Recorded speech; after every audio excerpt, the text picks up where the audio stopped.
치겠습니다. 민수기 21장 4절부터 9절까지 말씀입니다.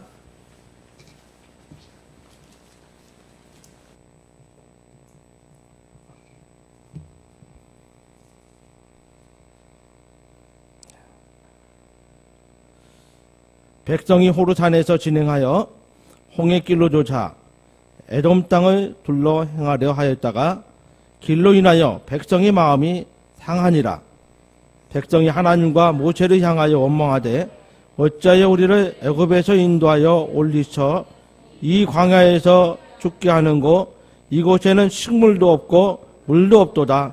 우리 마음이 이 박한 식물을 싫어하노라 하매 여호와께서 불뱀들을 백성 중에 보내어 백성을 물게 하심으로 이스라엘 백성 중에 죽은 자가 많은지라. 백성이 모세에게 이르러 가로되 우리가 여호와와 당신을 향하여 원망함으로 범죄하였사오니 여호와께 기도하여 이 뱀들을 우리에게서 떠나게 하소서. 모세가 백성을 위하여 기도하매 여호와께서 모세에게 이르시되 불뱀을 만들어 장대 위에 달라 물린 자마다 그것을 보면 살리라. 모세가 놋뱀을 만들어 장대 위에 다니 뱀에게 물린 자마다 놋뱀을 쳐다본 즉 살더라. 아멘. 오늘은 이제 그것을 보면 살리라 하는 제목으로 말씀을 나누도록 하겠습니다. 이제 너무나 잘 아는 또 이제 이야기고요. 우리가 이것을 통하여서 적어도 한 3가지 정도의 교훈을 좀 얻고자 하고 또 우리의 믿음을 또 가지려고 합니다. 옛날에 어떤 불평 많은 청년이 인생을 성공하려면 어떻게 살아야 되냐고 고민하다가 임금님을 쫓아갔습니다. 임금님을 쫓아가서 어떻게 하면 인생을 성공하면 살 수 있습니까? 하고 물어봤어요. 졸르다시피만 물어봤습니다. 그래서 임금님이 그 청년에게 이제 그 성공의 비결을 알려줬어요. 그러면서 이제 미션을 하나 줬습니다. 어떤 미션을 줬냐면 포도주 잔에 포도주를 가득 채우고 이것을 들고 시내를 한 바퀴 쭉 돌아오라는 거예요. 대신에 한 방울도 이제 떨어뜨린 날에 내가 목숨을 내가 너 뺏겠다라고 이렇게 미션을 줬어요. 그래서 이 청년이 어떻게 했어요? 임금님 말씀이니까 들었을 거 아니에요. 그래서 시내를 이 포도주 잔을 조심조심 들고서 한 방울도 떨어지지 않도록 쭉 돌아서 임금님께 다 돌아왔어요. 임금님이 이제 물어봤습니다. 포도주 한 방울을 떨어뜨렸냐? 안 떨어뜨렸습니다 하는 거예요. 그러면 너 시내에 돌아오면서 뭐 본 곳이 좀 있느냐? 뭐 시내에 이제 뭐 큰 건물이라든지 또 뭐 경치라든지 또 어떤 사람이라든지 이걸 보면서 돌아왔냐 했더니 하나도 못 봤어요 그러더래요. 하나도 못 봤다고. 이거 한 방울에 떨어뜨릴까봐 아무것도 신경 못 쓰고 이것만 이제 집중해서 보고 돌아왔다는 거예요. 임금님이 말하기를 그런데 인생에 그렇게 집중해서 살면 너 성공할 것이다라고 이렇게 얘기했다는 겁니다. 우리 신앙생활도 마찬가지인 것 같아요. 우리 신앙에 집중하지 못하니 우리가 자꾸 딴 데로 한눈을 팔게 되고 또 하나님과 멀어지게 되고 하나님과 함께하지 못하는 그런 삶을 살게 되는 것 같습니다. 오늘 이제 본문에 보니까 이스라엘이 40년 동안 계속 그 광야에서 이스라엘 백성들이 돌고 돌다가 이제 홍해를 거쳐서 이제 에돔 땅에 있는 그 길을 통해서 이제 가나안으로 가려고 하는데 그 길이 좀 지름길입니다. 길도 괜찮고. 근데 거기에 에돔 왕이 딱 막아선 거예요. 못 가게. 그러니까 이스라엘이 가다가 멈춰서게 됩니다. 에돔하고 다 이렇게 협상을 해서 지나가면 가게 해달라고 이렇게 간청을 했는데도 에돔왕은 듣질 않아요. 그러면 이제 전쟁이 벌어져야 되잖아요. 근데 전쟁을 하기 싫어서 결국은 어떤 결정을 내리냐면 돌아가게 됩니다. 이 돌아가면서 이스라엘 백성들 마음이 상했더라 이 말이에요. 근데 돌아가는 길이 멀기도 많이 돌아가지만은 거기에 그들이 이제 다니면서 필요한 물이 부족하고 여러 가지 조건들이 안 좋은 너무나 극한 상황이 온 겁니다. 이미 그 전에도 20장에도 물이 없어서 막 하나님 원망불평을 했었거든요. 그래서 여기서 원망불평하는 거예요. 먼저 모세를 원망불평하고 그러니까 하나님께서 이들의 그 원망불평하는 소리를 듣고 뭘 보내요? 불뱀을 보냅니다. 불뱀을 보내서 이 사람들을 다 물리게 해요. 그래서 죽은 사람이 많더라 그랬어요. 그래서 이 사람들 정신 차리고서 모세에게 가서 우리가 잘못했으니까 하나님께 죄를 지었으니까 하나님께 좀 기도를 해줘서 이 불뱀들을 좀 다 물러가게 해달라고. 그때 하나님께서 모세에게 명령하시는 것이죠. 불뱀을 만들어서 장대에 매달아라. 그럼 그걸 보면 살 것이다 라고 이렇게 말씀해 주셨어요. 이미 모세의 기도에 의해서 불뱀들은 다 물러갔고 이제 불뱀이 물려서 이제 다 죽게 된 사람들이 그거 보라는 거예요. 그래서 본 사람들은 살았고 보지 않은 사람들은 어쨌거나 보지 않은 사람들은 다 죽었다라 하는 얘기입니다. 세 가지 교훈이 있는데 첫 번째는 이걸 통해서 원망과 불평은요 하나님께 반역하는 거예요. 둘째는 원망과 불평은 하나님의 무서운 심판을 초래하게 된다는 겁니다. 세 번째 오늘 본문을 통해서 교훈은 살기 위해서는 하나님께서 말씀하신 대로 바라보라는 거예요. 오늘 4절의 말씀을 다시 한번 보겠습니다. 4절에 원망과 불평이 왜 반역행위인지 같이 읽어보겠습니다. 시작. 백성이 호르산에서 진행하여 홍해 길로 조차 에돔 땅을 둘러 행하려 하였다가 길로 인하여 마음이 상하니라 그랬죠. 다시 이 하나님께서 제일 싫어하는 것은 우상숭배입니다. 그거에 못지않게 버금가게 하나님께 더 싫어하는 것이 있다면 그것은 원망과 불평이에요. 오늘 민수기는요, 민수기는 어떻게 보면 이스라엘 백성의 신앙 행정과 같은 것이 바로 민수기예요. 우리 성도들의 신앙 행전이 사도행전인 것처럼. 그런데 이 민수기는 오늘날 우리에게 좀 한다면은 이 성도들의 그 신앙 행전에 있어서 미리 보여준 그런 책이 아닐까라고 생각을 합니다.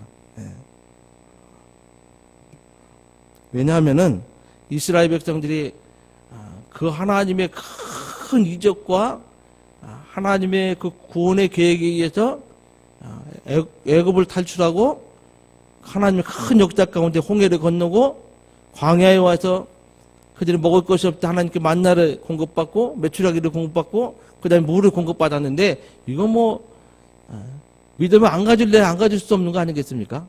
그럼에도 불구하고 어려움이 있을 때마다 힘들 때마다 고통스러울 때마다 그들이 하나님을 원망을 해요. 그래서 민수기를 보면 이 민수기에 나타난 걸 보면 아주 원망과 불평으로 아주 얼룩져 있는 이스라엘의 그 신앙의 모습을 보게 됩니다. 특별히 11장에 보면요.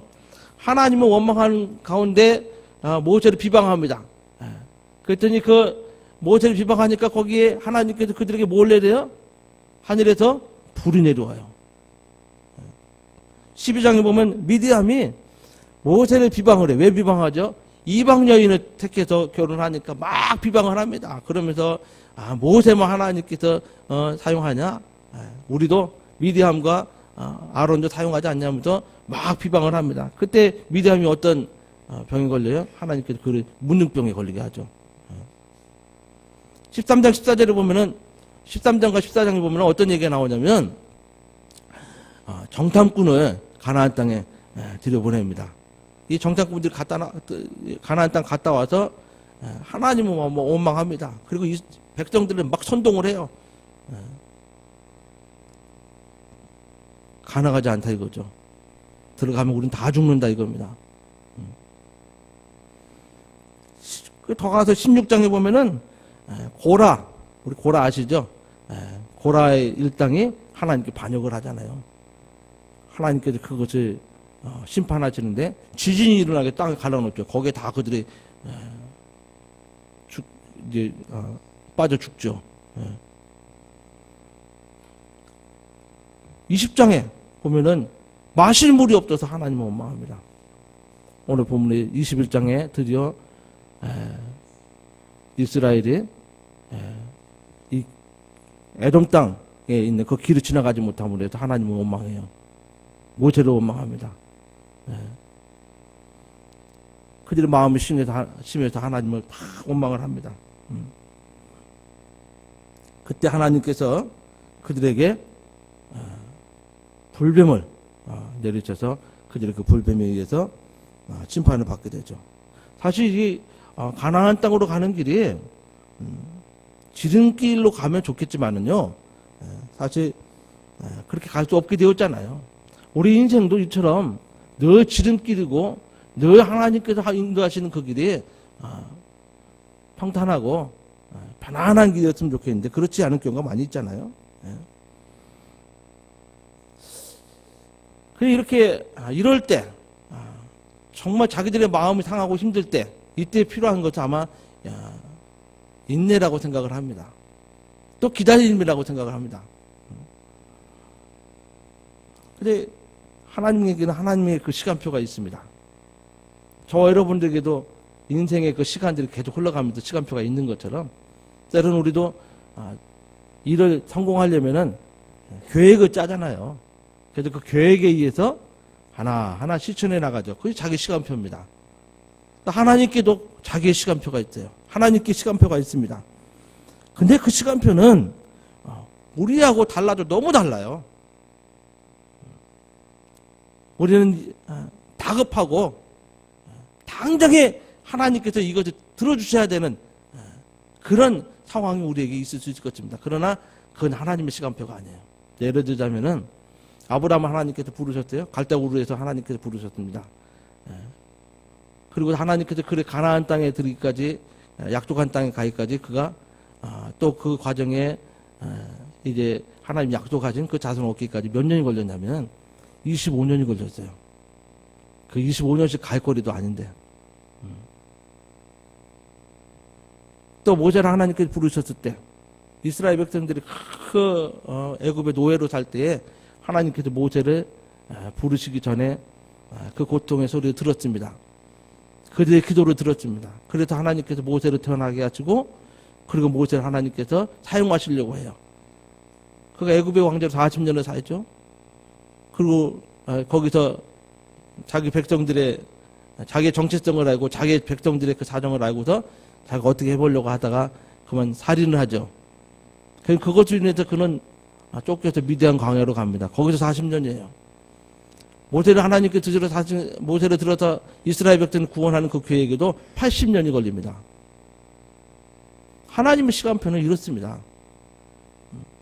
저와 여러분의 인생 가운데도 하나님께서 하나님의 시간표를 가지고 우리의 인생을 이끌어 주시길 원하세요.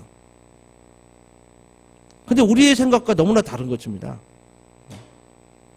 그래서 정말 내 뜻대로 안 된다고 생각이 되어질 때, 내 계획대로 안 된다고 생각할 때 하나님의 시간표를 우리는 봐야 되고 그 시간표 가운데 정말 우리 하나님께서 역사하시는 것을 우리가 봐야 되는데 그것은 바로 인내가 필요하고 기다림이 필요한 작업입니다. 오늘 이스라엘 백성들이 그러지 못해서 결국 하나님께로부터 무서운 심판을 받죠. 그러니까 하나님 시간표는 어떻게 보면은 급한 것이 없어요. 우리가 볼 때 그렇습니다. 기다림은 굉장히 중요합니다. 민수기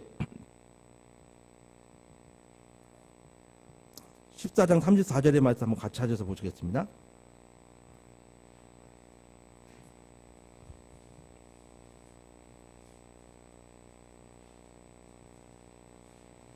이스라엘이 정탐꾼을 보내고 그들이 와서 원망을 하니까 하나님께서 그들에게 하나님의 시간표를 또 알려주십니다. 우리 같이 읽어보겠습니다. 시작. 너희가 그 땅을 탐지한 날수 40일의 하루를 1년으로 환산하여 그 40년간 너희가 너희의 죄악을 짓지니 너희가 나의 실어버림을 알리라 하셨다 하라. 어떻게 하셨어요? 40일 동안 정탐하고 돌아가겠는데 그 하루를 1년씩 쳐서 40년 동안 광야에서 그들이 훈련을 받게 했습니다. 이스라엘을 바로 가나안 땅으로 들어가도 됐는데, 그리고 하나님의 그 이적과 그 능력을 본 거야. 뜨끈뜨끈 하잖아요. 그거 본 것이. 그 믿음이 더 확실하지 않겠습니까? 그럼에도 불구하고 이들이 하나님께 대해서 원망하고 불평할 때 하나님께서는 하나님이 이스라엘 백성들을 이들은 광야에 더 훈련을 시켜야 되겠다. 마음을 가지고 40년 동안 이들을 광야에서 훈련을 시킵니다. 그리고서 그들을 가나안 땅에 들여보내요. 이것이 바로 하나님의 시간표였던 것입니다.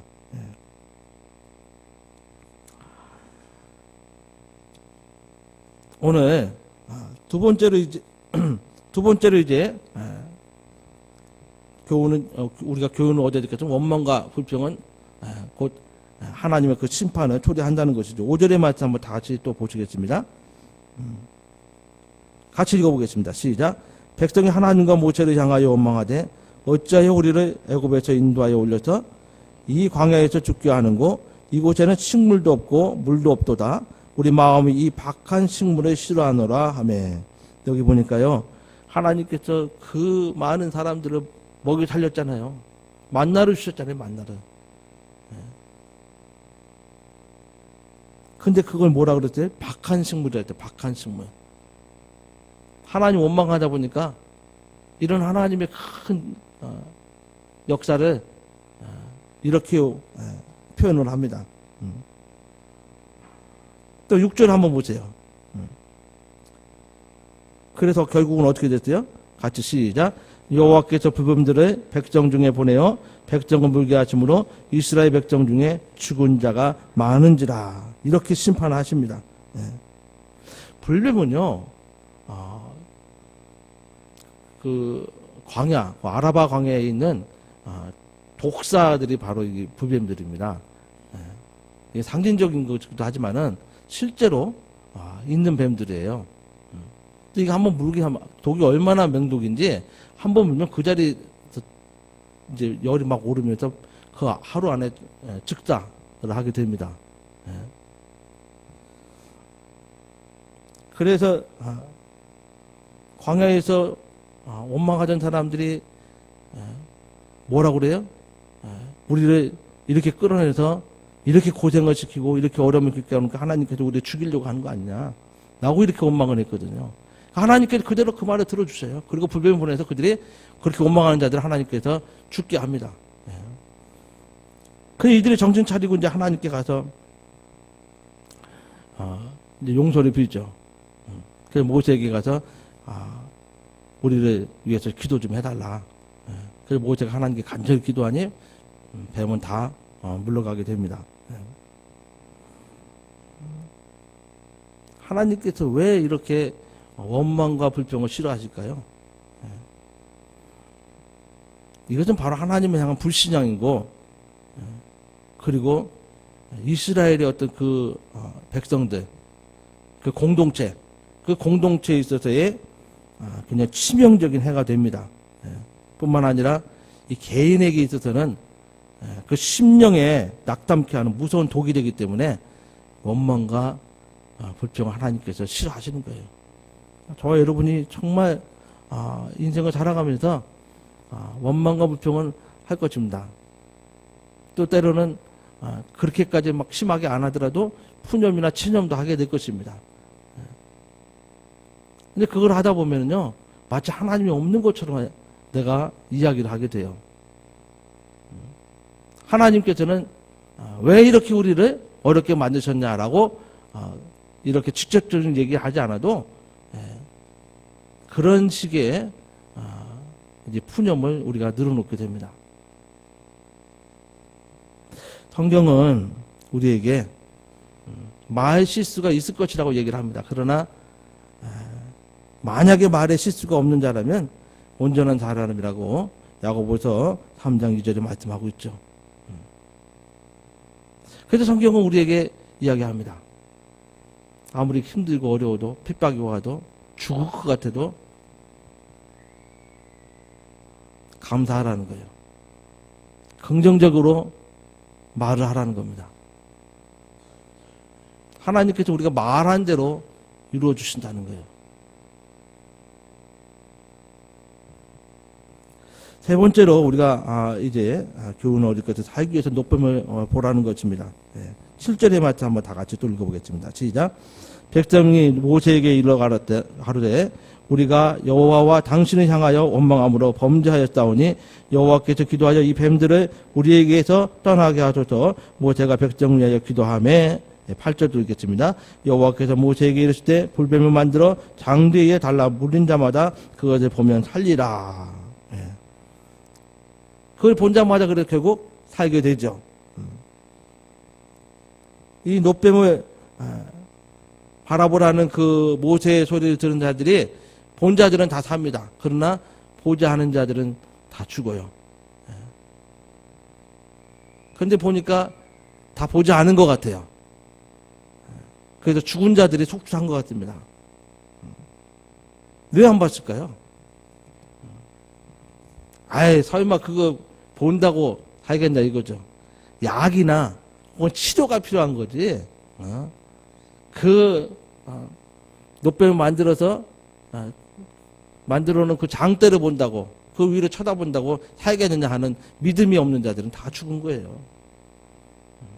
저와 여러분이 하나님의 명령이라면 좀 그렇게 좀 따를 수 있도록 하셔야 되는데 그렇지 않으면 결국 우리도 죽게 되는 것입니다. 정말 내 생각, 나의 환경, 이 모든 것들이 도무지 불평과 불만님밖에 나올 수 없는 그런 상황일지라도 그것을 우리는 제거해야 됩니다. 그래야만 우리 하나님께서 우리 함께 하실 것이라는 거예요. 오늘 우리의 상황이 많은 면에서 이스라엘 백성들과 닮아 있어요.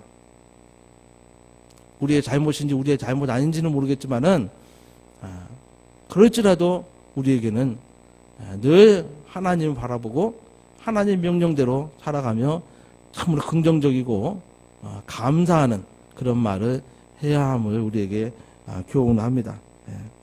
그 여기에 보는 그 노뱀의 상징은 누구일까요? 요한복음 3장 14절로 15절의 말씀에 나오죠. 우리 또 이것도 한번 찾아보시겠습니다.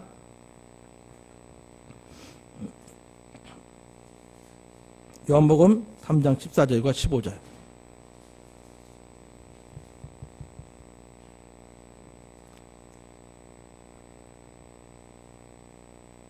같이 읽어보겠습니다. 네, 시작. 모세가 광야에서 뱀을 든 것 같이 인자도 들려야 하리니 이는 그를 믿는 자마다 영생을 얻게 하려 하심이니라. 그 인자는 누구를 얘기하죠? 예수 그리스도를 이야기합니다. 결국 이 노뱀은 장차 오실 예수님을 얘기하는 거죠.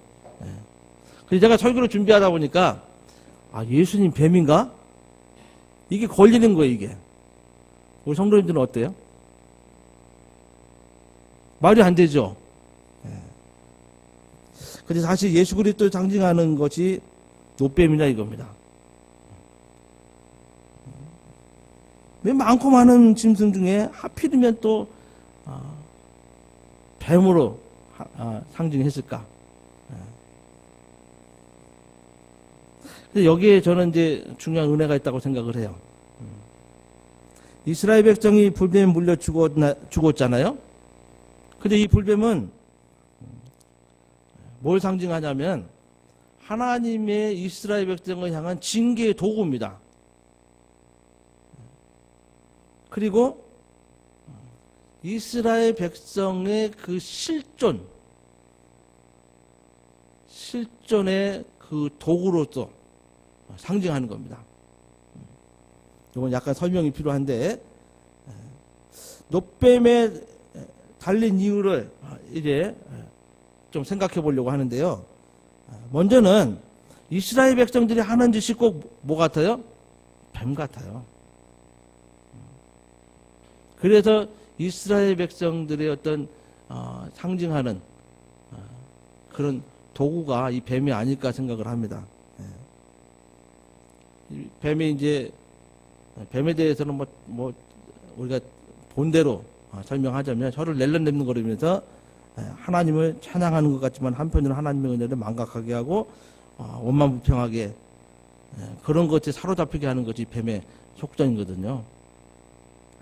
그 이스라엘의 백성들이 결국 그렇게 했다는 거예요. 자기들 하나님께서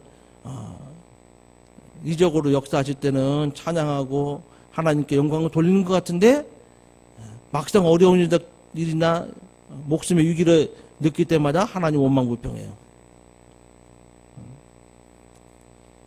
바로 이스라엘의 어떤 그 실존의 도구와 같은 상징이 바로 이 뱀입니다. 이런 백성들에게 하나님께서 이제 대하신 것은 뭐냐면 무서운 심판으로 대하시는 것이죠. 또 하나는 뭐냐면 이 십자가, 이 예수님께서 달린 십자가를 상징하는 것이 이 놋뱀이 아니겠습니까? 나무에 뱀을 달아 놓고서 이제 하나님께서 그것을 보는 자마다 살리시는데, 이 십자가가 뭐죠? 내가 죽어야 할 자리거든요. 예수님이 죽어야 할 자리인가요? 내가 죽어야 할 자리인가요? 내가 죽어야 할 자리예요. 저와 여러분이, 죄 가운데 있는 저와 여러분이 죽어야 할 자리가 십자가예요. 예수님이 죽어야 할 자리가 아니라. 그런데 예수님께서 대신 매달려 돌아가셨죠. 십자가는요, 주님이 죄가 있어서 그 죄값을 치르려고 매달린 것이 아니라 우리의 죄값으로 세워진 것이 바로 십자가예요. 그래서 그 십자가를 볼 때마다 주님을 보지 말고 바로 거기에 달린 나를 보아야 되는 겁니다.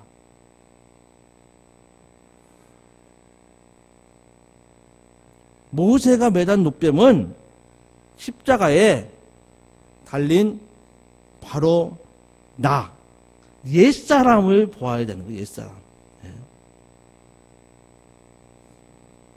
우리 갈라디아서 2장 20절 말씀 한번 찾아보시겠습니다. 잘 아는 말씀인데 오늘 우리가 찬양도 부를 겁니다. 같이 또 읽어보겠습니다. 갈라디아서 2장 20절 시작. 내가 그리스도와 함께 십자가에 못 박혔나니 그런데 이제는 내가 산 것이 아니요 오직 내 안에 그리스도께서 사신 것이라. 이제 내가 육체 가운데 사는 것은 나를 사랑하사 나를 위하여 자기 자신을 버리신 하나님의 아들을 믿는 믿음 안에서 사는 것이라.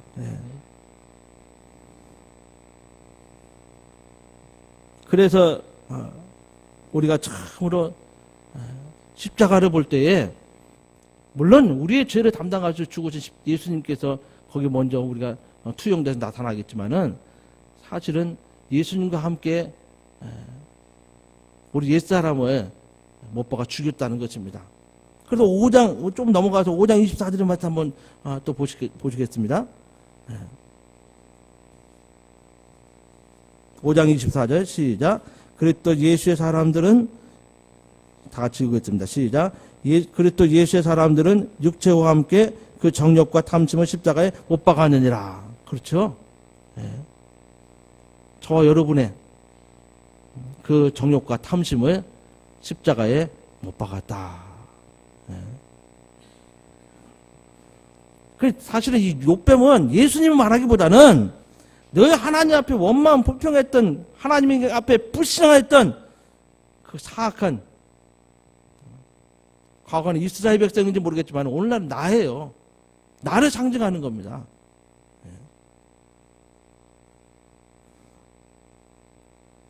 어떤 사람이요, 그 뱀의 특징을 한 19가지로 이렇게, 이게, 이제 발견하고 그것을 열거해냈답니다. 그 중에서 제가 한 5가지 정도 이렇게, 이제 추려봤는데요. 이제 뱀은, 언제나 이게 머리를 들고 다닙니다. 교만의 상징이에요.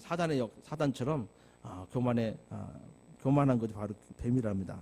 두 번째로 뱀은 순수한 색이 없다는 거예요. 알록달록한, 다 색깔이 다 달라요. 그리고 세 번째로 뱀은 냉혈 동물이에요. 인정사정이 없습니다. 그리고 네 번째로 뱀은 음란한 동물입니다. 성욕의 심벌이에요. 다섯 번째로 뱀은 약한 것들을 공격해서 그냥 한 번에 삼켜버립니다.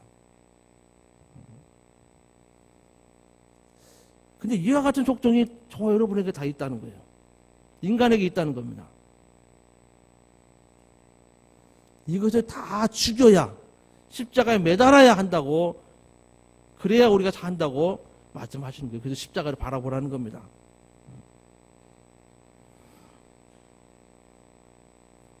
놋뱀을 장대에 매달아 놓고 그걸 쳐다보는 것은 바로 예수라는 우리 자아가 죽고, 그리고 예수님이 사는 그런 사람들이 돼야 됩니다.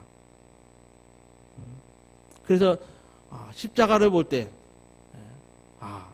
내 옛사람이 죽었고 예수님께서 사신 것처럼 나도 살게 됐구나 라고 하는 것을 볼 수 있어야 된다는 거예요. 나라는 존재는 이미 십자가에 달려 죽었다는 것을 선포할 수 있어야 된다는 겁니다.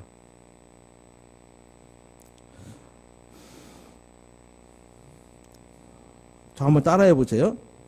내가 그리스도와 함께 십자가에 못 박혔나니 그런즉 이제는 내가 사는 것이 아니요 오직 내 안에 그리스도께서 사신 것이라. 그렇습니다. 나를 십자가에 못 박아야 합니다. 우리 지금 이제 4월 한 셋째 주 되면 이제 부활주일이고 이제 고난 주간 가운데 이제 우리가 들어갈 텐데, 정말 예수님께서 뭐하러 오셨어요? 우리의 죄를 담당하고 십자가 죽으러 오셨습니다. 십자가 지러 오셨습니다. 근데 자기의 십자가라고 말씀하시는데 사실 저와 여러분이 져야 십자가죠. 그 십자가에 예수님 자신이 못 박혔지만 우리 대신해서 우리 정과 욕심 때문에, 탐심 때문에 대신 십자가를 지고 돌아가신 것이죠. 그런 믿음을 가지고 우리가 거기에 십자가 못 박혔다는 것을 우리는 알고, 이제는 정말 내가 원망과 불평을 다 뒤로 하고 우리의 죄를 없이 하신 예수님을 믿고 이제는 내가 정말 감사함으로 또 하나님께 영광을 돌리는 그러한 삶을 살아야 될 것입니다. 누가복음 9장 23절에 예수님께서 아무진 나를 따르거든 자기 부인하고 날마다 제 십자가를 지고 나를 좇을 것이니다 라고 이렇게 말씀하셨어요. 십자가를 지는 것은 자기를 부인하는 겁니다. 여기 부인한다는 뜻은 뭐냐면 자기를 죽이는 거예요. 옛사람을 죽이는 겁니다. 죄악 가운데 있었던 자기의 그 옛사람을 죽이는 것이 바로 자기를 부인하는 겁니다. 오늘 우리 신앙, 우리의 믿음은 바로 자기를 죽이는 삶이어야 돼요. 그래서 사도 바울은 얘기하잖아요. 그렇게 거룩하게 살았고 그 다음에 참으로 이 복음을 이방인들에게 들려주기 위해서 목숨 걸고 그렇게 살았던 그 사도 바울도 불쑥불쑥 자기 안에서 옛사람이 드러나는 겁니다. 그래서 나는 날마다 죽노라라고 이렇게 얘기하죠. 우리의 신앙생활은 아마 이렇게 자기 옛사람을 날마다 죽이는 삶이 돼야 온전해질 것이라고 생각합니다. 우리도 모르게 우리 생각 속에 사로잡고 있는 그 옛 성품과 옛 것들, 정말 하나님을 부실한 가운데 원망부평했던 그 모든 것들이 이렇게 저렇게 막 드러나기 시작합니다. 잘라버렸는데도 또 잡초처럼 또 불쑥불쑥 언젠가 또 자라있고 하는 것이 아마 우리 옛사람이 아닐까 생각을 해요. 그러나 분명한 것은 그 죄의 씨, 그것은 이미 예수 그리스도로 말미암아 이제 다 도말했다는 사실이에요. 육체가 있어서 다소 우리에게 여러 가지 조건적으로 힘들고 어려운 삶이지만은 정말 내가 이제는 이와 같은 삶을 살기 위해서 광야길에서 이스라엘이 훈련받은 것처럼 우리도 천국 가기 전에 이 땅에서 육체를 있을 동안의 광야의 길을 성공시킬 수 있는 그런 삶을 살아야 될 것입니다. 오늘 모세가 장대에 매달은 그 높병을 보며 살았던 것처럼 우리도 십자가를 보며 살 수 있는 우리 성도님들 되시기를 주님의 이름으로 축원합니다. 십자가를 바라보시기를 바랍니다. 옛사람을 죽이고 예수 그리스도로 말미암아 내가 살았다 하는 것을 선포하시고 믿음으로 고백할 수 있는 우리 성도님들 다 되시기를 주님의 이름으로 축원합니다. 그래야 우리가 회복이 되는 것입니다. 오늘 이 시간에 다 같이 일어나셔서 내가 그리스도와 함께 십자가에 못 박혔나니 우리 찬송하면서 마치도록 하겠습니다.